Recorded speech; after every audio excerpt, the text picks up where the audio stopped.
Hi guys, my name is Patrick, but you can call me 26. And what we're going to do today is we are going to talk about foundation models, right? Now, foundation models are an LLM that is on device that is available with iOS 26, right? Now, the advantage of this is that it gives you privacy because you don't share the data outside the device. You can just keep the device information localized, and also performance because you don't have to make a call to, for example, if you're using ChatGPT, you'd have to make a call back to their servers with every query that the user has. But now, if you have a simple query, you can just do it on device, right? Now, the disadvantage, of course, it might not be as performant as ChatGPT, but it's really good at doing things like generating small amounts of data, and you can get it to do things like create recipes and whatnot, and so on and so forth, right? So let's look at an example of how you can use it on the device. So what are the three things you need to do to use foundation models, right? So the first thing you need to be on macOS 26 or later. At the time I'm speaking, I believe it's going to be released next week at the time I'm speaking, so I'm using a beta version on my computer. But if you have you're already on macOS 26 called Tahoe, you should be fine, right? So you need that. The next thing for the IDE, you need Xcode 26 or later, right? So I'm currently using the release candidate, which was released a couple of days ago, right? So you need that.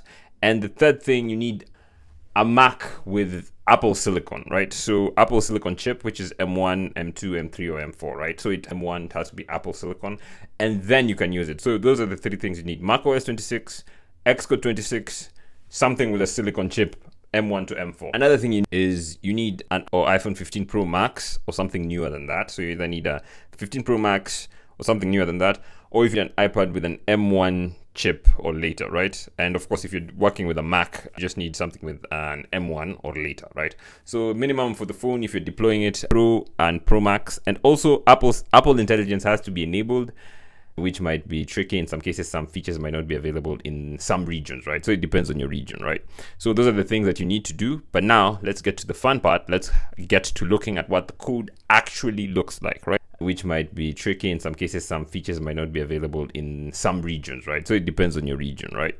So those are the things that you need to do. But now let's get to the fun part. Let's get to looking at what the code actually looks like, right? So the first thing you need to do is you need to import foundation models like you've seen. Then afterwards, you need to call a session, create a session, which is going to be a large language model, right? And then you need a response. This is just going to be try, await, and then you want the session to respond to, and then a short string. And then when you run it, you get the response.content. Remember, you have to wait for it because it's an await, right? So you wait for it and then you see it, right? So my prompt was, tell me a short story about a curious cat, right? So if we move this away, we'll see this string, right? This short story, right? So you have, once upon a time in the quaint village of Willowbrook, there lived a curious cat named Whiskers. Whiskers was no ordinary cat. His emerald eyes sparkled with endless curiosity, and his tail swished with excitement at every new discovery. Now, the interesting thing is, I just tried this a couple of minutes ago, and even then the village was called Willowbrook and the cat was named Whiskers. So I don't know how random the generation is. Let's just try it again just to see it, which is a bit interesting, right? I did try it 3 times and there was a slight difference. The other one, the cat was called Whiskers, but he didn't live in Willowbrook.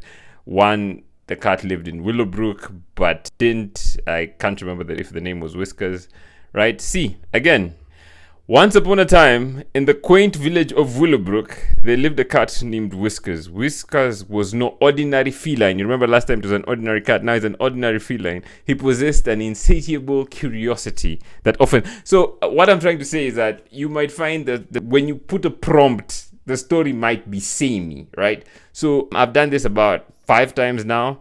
In 3 of those cases, the cat was called Whiskers. In another 3 of those cases, the village was called Willowbrook, right? So if you want it to be more dynamic, I can explain maybe in a later video how you would make the response more dynamic. But if you have the same exact, you might find that things start looking a bit samey. I haven't read the entire story to see if there's a twist in the tail or whatnot. But this is actually what happens when you call this, right? Now, another thing you could do is you could provide instructions for the language model, right?